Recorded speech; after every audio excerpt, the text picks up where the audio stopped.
नमस्ते दोस्तों। आज हम एक बहुत ही रोचक और दिलचस्प विषय पर बात करने वाले हैं। आज हम जुड़वां बच्चों की मिस्ट्री सुलझाएंगे। जुड़वां बच्चे कैसे होते हैं, ये जानना बहुत ही मजेदार है।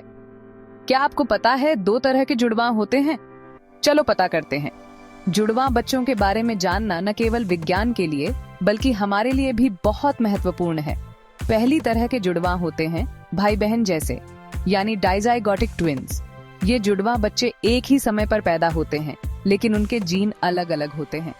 ये तब होते हैं जब 2 अलग अलग अंडे 2 अलग अलग स्पर्म से फर्टिलाइज होते हैं। इसका मतलब है कि माँ के 2 अंडे एक साथ निकलते हैं और दोनों अलग अलग स्पर्म से मिलते हैं। मतलब माँ के 2 अंडे एक साथ निकलते हैं। यह प्रक्रिया बहुत ही अद्भुत है और ये दिखाती है कि प्रकृति कितनी विविध और जटिल हो सकती है।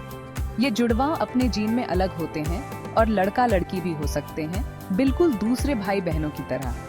यह बहुत ही सामान्य है और अक्सर परिवारों में देखा जाता है। ये डाइज़ाइगोटिक ट्विन्स ज्यादा कॉमन होते हैं और अक्सर परिवारों में देखे जाते हैं। यह जुड़वां बच्चों का सबसे सामान्य प्रकार है। ऐसा आपके जीन, माँ की उम्र या फर्टिलिटी ट्रीटमेंट्स के कारण हो सकता है। अगर माँ की उम्र ज्यादा हो तो जुड़वां बच्चों की संभावना बढ़ जाती है। तो अगर आपके खानदान में जुड़वां हैं, तो आपके घर भी जुड़वां आने की संभावना ज्यादा है। ये एक पारिवारिक विशेषता हो सकती है। अब बात करते हैं बिल्कुल एक जैसे दिखने वाले जुड़वाओं की, यानी मोनोजाइगोटिक ट्विन्स। ये जुड़वां बच्चे एक ही अंडे से बनते हैं और इसलिए एक जैसे दिखते हैं। ये तब बनते हैं जब एक ही फर्टिलाइज्ड अंडा 2 हिस्सों में बंट जाता है। ये प्रक्रिया बहुत ही अद्भुत और रहस्यमय है। ये बंटना तब होता है जब जाइगोट डेवलप होना शुरू करता है। ये प्रक्रिया बहुत ही प्रारंभिक अवस्था में होती है। ऐसे जुड़वां का जीन बिल्कुल एक जैसा होता है। वो हमेशा एक ही लिंग के होते हैं और एक जैसे दिखते भी हैं।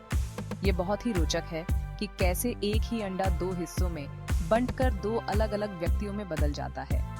मोनोजाइगोटिक ट्विन्स होना थोड़ा रेयर है और ये आपके जीन या परिवार की हिस्ट्री से जुड़ा नहीं होता। ये एक प्राकृतिक घटना है जो किसी भी परिवार में हो सकती है। अंडे का बंटना क्यों होता है, ये अभी भी पूरी तरह से समझा नहीं गया है। वैज्ञानिक इस पर अभी भी शोध कर रहे हैं। तो दोस्तों, जुड़वां या तो डाइज़ाइगोटिक होते हैं, यानी 2 अलग अंडों से बनते हैं, या फिर मोनोजाइगोटिक होते हैं, यानी एक अंडे के बंटने से बनते हैं। दोनों ही प्रकार के जुड़वां अपने आप में अनोखे और विशेष होते हैं। या फिर मोनोजाइगोटिक होते हैं, यानी एक अंडे के बंटने से बनते हैं। दोनों ही प्रकार के जुड़वां बच्चों की अपनी अपनी विशेषताएं होती हैं। हमें उम्मीद है ये जानकारी आपको पसंद आई होगी। जुड़वां बच्चों के बारे में जानना बहुत ही रोचक और ज्ञानवर्धक है। कोई सवाल है या अपने जुड़वां बच्चों के अनुभव बताना चाहते हैं तो कमेंट में जरूर लिखिए। धन्यवाद। आपके सवालों और अनुभवों का हमें इंतजार रहेगा।